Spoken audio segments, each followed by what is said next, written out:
Hey guys, this is my Stihl 044, made in Germany.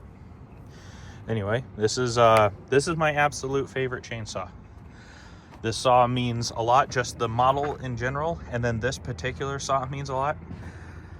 It's my favorite saw. It's my favorite to use. It's everything. This is the, I don't want to say this is the best saw ever made, but it would be a contender for the best saw ever made.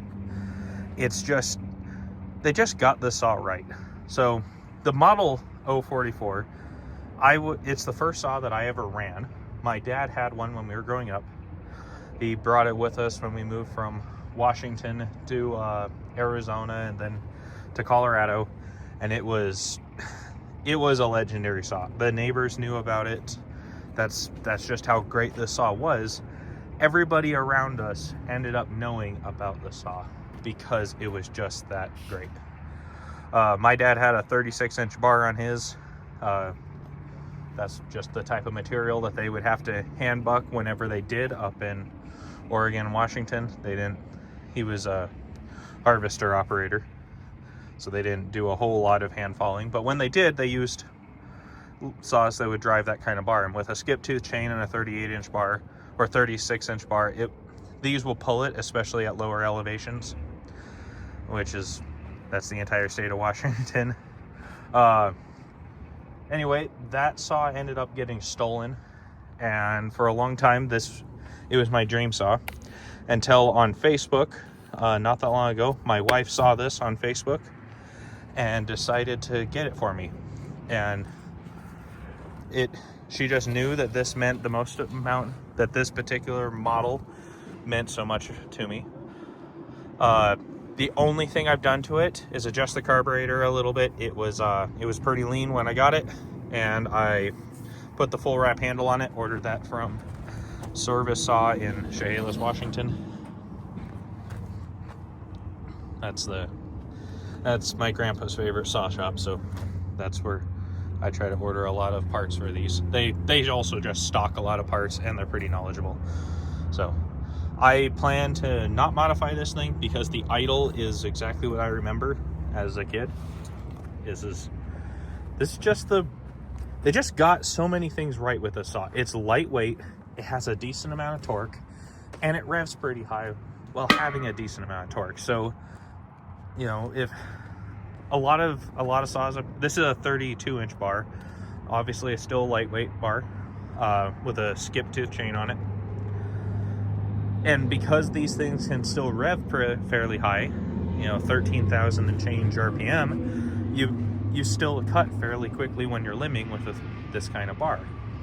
And you don't have to make just ridiculous cuts on your rakers to make the chain super hungry. So that's one of the great things.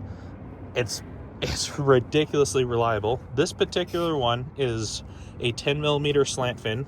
I could take off the top cover and show you, but that's what I've been told. Somebody replaced this clutch cover at some point, but it is a 10mm slant fin cylinder. And when I asked them to look up the cylinder, that's what they said it was. So, or the serial number, my bad.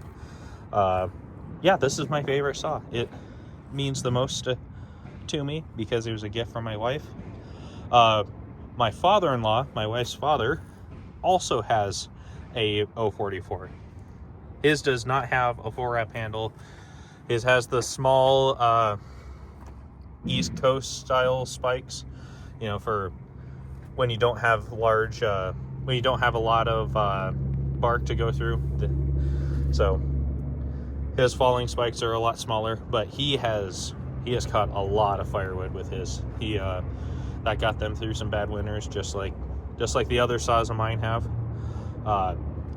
I just love this saw. This is my favorite saw. This saw, I want to say this is the saw that always gets used of mine, but it isn't. It means so much to me that it spends a lot of time locked up in the garage or locked up at the house, chained to the floor or something like that, so that it doesn't get stolen, because it means so much to me. It only comes out when I am planning on doing a lot with saws. The saw that rides around in the bed of the truck is the 51 Husky that I showed. But anyway, just wanted to go through and tell about this saw. When we were building log homes, when I was in high school, we built a bunch of log homes all over the western United States. We built a really big one around Flagstaff, and then a couple in other places. And when my dad still had his 044, he had it set up to cut with all kinds of jigs. So he had full weight bars that he'd drill holes in, and they would be stabilized with just this big hunk of metal and then a bearing through it, so that it would make an absolutely precise and square cut. Just because log home stuff it's pretty important that you get it right. And yeah, he ended up having a 28 full weight on his. Yeah, and then he had shorter bars for doing all kinds of carpentry stuff. But I really love this saw. I love the way it idles. I love everything about it. I think that this is I almost want to say this is the perfect chainsaw. I like that you can clean the air filter. You can get to the air filter this easily. The only reason that I like that, though, is because these have the air filters tend to gum up. So you could make the argument that a 372 or a 272, which I have both, are slightly better than these because their air filtration is better. It is.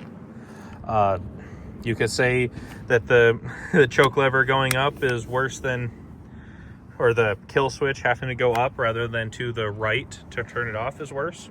I can see that, but all of those are just minor things. When you start talking about power and you start talking about lightweight, you start talking about everything else, this is just the right combination. It's 73 thereabout cc's, somewhere in there, and they just got it right. It's light enough to do any task. It's got enough torque to do anything reasonable. If you're going to put a 36-inch bar on this, it will pull it with a high rakers and a skip tooth chain through softer woods, as long as you keep your chain sharp and do it. But I mean, this one's happy to run a 32-inch bar, and I've got videos. I might post the video that I have of it cutting through cottonwood. Out here in northern New Mexico, that's where the tree was. We have these really big giant cottonwood trees, and the wood itself is somewhat soft, but the grain, it's similar to an elm. It isn't an elm tree. It's similar to an elm where the grain interlocks and shifts. It's really, really weird, and it gets really grabby. So after you cut the fibers, they re-expand over the top of your cut. So when you make a cut, you almost have to go through and make another cut over and over and over again, so that you can just continually recut, because it will re-expand, and then you'll have all of this grabby on the tops of the chain. And this can cut it, and it will recut them, but it just ends up dulling your chain a lot faster because you're cutting, it seems like twice the material per cut. It's a process. So anyway, I'll post that short. You guys have a great rest of your day.